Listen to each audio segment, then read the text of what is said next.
Alrighty, in this video we are going to be talking about the tips and tricks on graphing polar curves, aka sketching them. Not actually graphing them, but actually like sketching them. Circles, of course, these are going to be the easiest one, depending on if you have cosine or sine. Remember that cosine, your center is going to be across the x-axis. If a is positive, then it's going to be on the right. If a is negative, it's going to be on the left. Same thing with sine. So we have the y, positive, y, negative. Easy peasy. Now, your lomicons, it either is going to be in the form of a plus or minus b cosine of theta or a plus or minus b sine of theta, where both a and b are going to be positive. If you have a over b and that's going to be less than 1, then we have a loop, and your direction is going to depend on if it's cosine or sine. In this case, it's going to be a cosine limicon just because it is across your x-axis. Notice how earlier in the previous video, our limicon right here, because this was a sine, it was across my y-axis right here.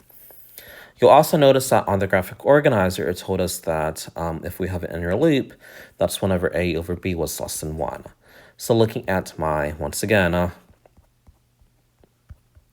thing right here, since we have a over b being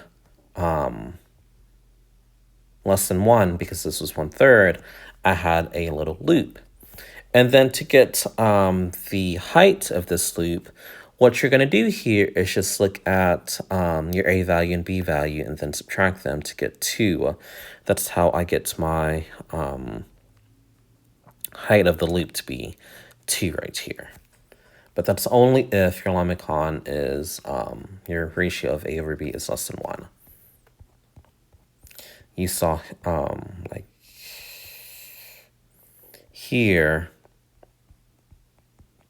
this was a, let's see, that was a dimpled because your ratio was between 1 and 2. So that's going to give us 3 over 2 right here.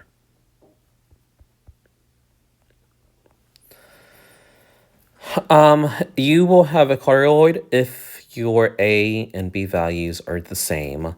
So it's going to look like a lovely heart right here. Let's see. I don't know if we did one with that, but oh, we did one, I think. Did we do 9? No, we haven't done 9. Okay, so with number 9 here, this is going to be a cardioid where it's going to look like a heart with 2 plus 2 sine of theta right here. Once again, what we're going to look at here is thinking about, for number 9, your axes. In this case for number 9, because it was a sine function right here, my cardioid is going to look something like essentially this right here. Okay. Now, because my function is going to be positive here, this tells me that my cardioid is going to look something like that right here.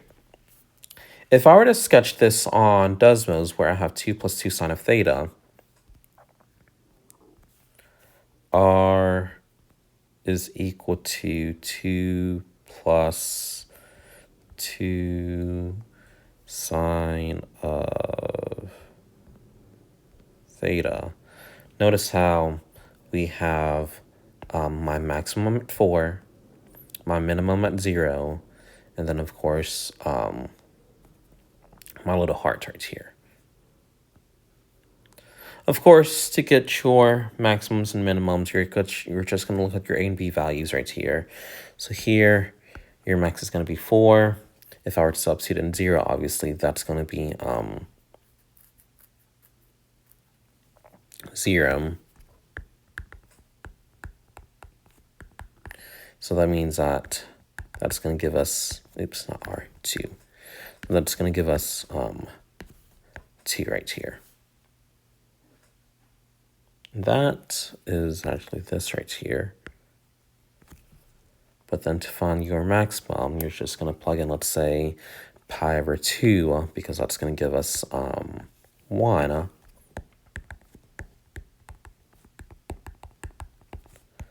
So that's going to give us 4.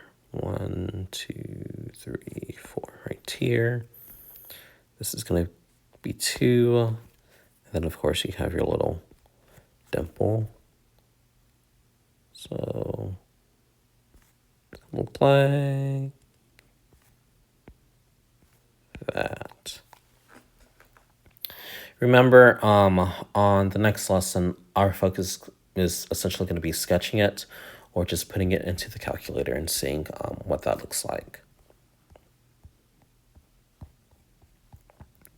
Okay, the next one is going to be our roses. So here you might have noticed something special about, let's say, number 7 here, where with number 7, we had my B value being an even number. Because it was an even number, I'm going to have 4 petals. If we have an odd number here, we're going to multiply that odd number by 2. No, sorry. We're going to, if we have an even number, we're going to multiply that by 2. But if we have an odd number, we're just going to have the same n petals. So n petals if it's odd, 2 n petals if it's even, with our lovely roses right here. And once again, the cosine and sines are going to impact your axes.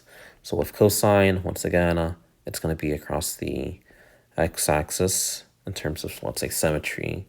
Same thing here, it's going to be in terms of your y-axis, in terms of your little symmetry. For now, for even ones, you're going to have, let's say, symmetry across the origin, or in this case, the pole. So something like that and that. And then you have your lemming skates. If you have something like this, which we kind of saw on number 10 here, where we have r squared is equal to 9 cosine of 2 theta. It's either going to look like this one right here or this one right here. Because it's cosine, of course, we have that. Sine right here, it's going to be a symmetry across your little pole right here.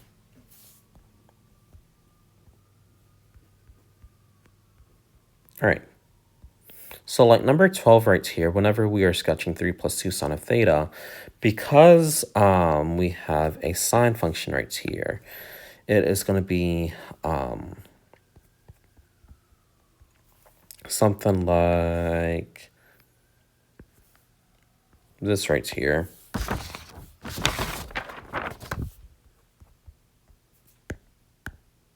No, I'm dying.